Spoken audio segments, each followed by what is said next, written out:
नमस्कार, मैं हूँ डॉक्टर मोनिका। मैं पीडियाट्रिक एंडोक्रिनोलॉजिस्ट हूँ, अंकुरा चिल्ड्रंस हॉस्पिटल हैदराबाद से एसोसिएटेड हूँ।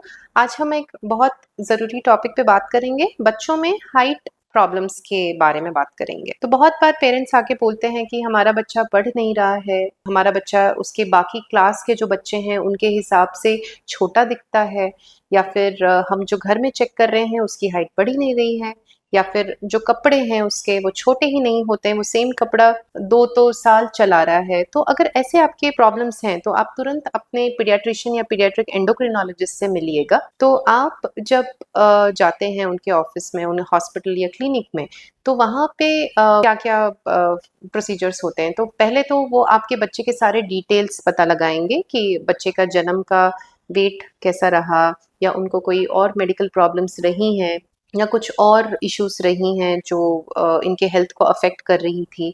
उसके बाद जैसे माता-पिता का हाइट भी चेक किया जाएगा, और फैमिली में कोई और है जिनका हाइट छोटा है, या किसी और को भी हाइट से रिलेटेड प्रॉब्लम्स है, तो ये सारी डिटेल्स ली जाएँगी। और फिर बच्चे का हाइट डॉक्टर खुद चेक करेंगे, और ये एक ग्रोथ चार्ट्स पे मार्क होगा। तो ग्रोथ चार्ट्स होते हैं, लड़कियों के और लड़कों के अलग-अलग चार्ट्स होते हैं जो हमें आइडिया देते हैं कि बच्चे का हाइट कैसा है, कम है कि नॉर्मल है। तो अगर आपके पास कोई पुराने बच्चे के हाइट रिकॉर्ड्स भी होंगे तो आप ज़रूर इन्हें लेके जाइएगा, क्योंकि ये मदद करेंगे कि बच्चे का पुराना जो हाइट का ट्रैकिंग है, इसे हम ट्रैकिंग कहते हैं, मतलब बच्चे का हाइट वो कर्व के हिसाब से ठीक से बढ़ रहा है कि नहीं, ये हमें एक आइडिया आ जाता है।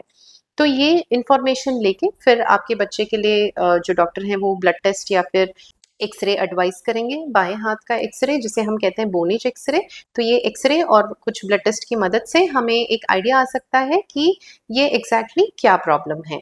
तो अगर हम रीज़न्स की बात करें कि बच्चे में ये हाइट क्यों कम होता है, तो कॉमनली देखा जाए तो 90% 90% प्रॉब्लम एक्चुअल में कुछ प्रॉब्लम नहीं होता है। मतलब एक कॉमन रीज़न होता है जिसको कहते हैं हम फ़ेमिलियल शॉर्ट स्टेचर। मतलब इसमें माता-पिता ही जैसे अगर एवरेज हाइट के होंगे, या फिर परिवार में कोई और एवरेज या छोटे हाइट के होंगे, तो कभी-कभी हो सकता है कि जेनेटिकली बच्चे का भी हाइट उसी रेंज में बढ़ता रहेगा। तो ऐसे बच्चों में छोटे हैं वो बाकी बच्चों से कंपेयर करने पे, लेकिन जो हर साल उनका जितना ग्रोथ होना चाहिए वो होते रहता है। और दूसरा कंडीशन है जिसको कहते हैं हम constitutional delay in growth and puberty.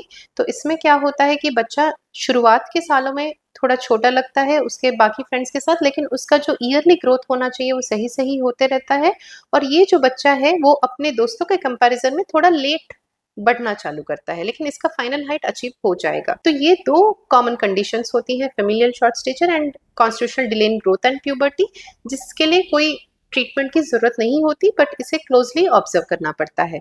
अभी 10% जो बाकी कॉजेज़ हैं, उसमें हो सकता है कि कोई एक्चुअल मेडिकल प्रॉब्लम हो, या हार्मोनल प्रॉब्लम हो, या फिर कोई जेनेटिक प्रॉब्लम रहा हो। तो अगर मान लीजिए कोई मेडिकल प्रॉब्लम रहा है, जैसे हार्ट का प्रॉब्लम, लंग्स का प्रॉब्लम, या किडनीज़ का प्रॉब्लम, तो इन चीज़ों में भी बच्चे का हाइट अफ़ेक्ट हो सकता है। और हार्मोनल इश्यूज़ मतलब कि थायरॉइड के प्रॉब्लम्स, या फिर ग्रोथ हार्मोन डेफिशिएंसी मतलब ग्रोथ हार्मोन का कमी होना, इस रीज़न की वजह से भी हाइट में इश्यूज़ आ सकती हैं, या जेनेटिक प्रॉब्लम्स में भी हाइट का प्रॉब्लम आ सकता है। जी। तो ये सारे टेस्ट करके सारा इन्फॉर्मेशन लेके आपके डॉक्टर आपको गाइड करेंगे कि ये हाइट इश्यूज़ क्यों हैं, और इसका हम सही-सही इलाज कैसे करें। अगर ग्रोथ हार्मोन की कमी होगी तो ग्रोथ हार्मोन इंजेक्शंस ऑफर किए जाएँगे। ग्रोथ हार्मोन इंजेक्शन से बच्चे का हाइट थोड़ा रेगुलेट हो सकता है। अगर हाइट के इश्यूज़ हैं तो आप अपने डॉक्टर से ज़रूर मिलिएगा और तुरंत इसका ट्रीटमेंट लीजिएगा। धन्यवाद।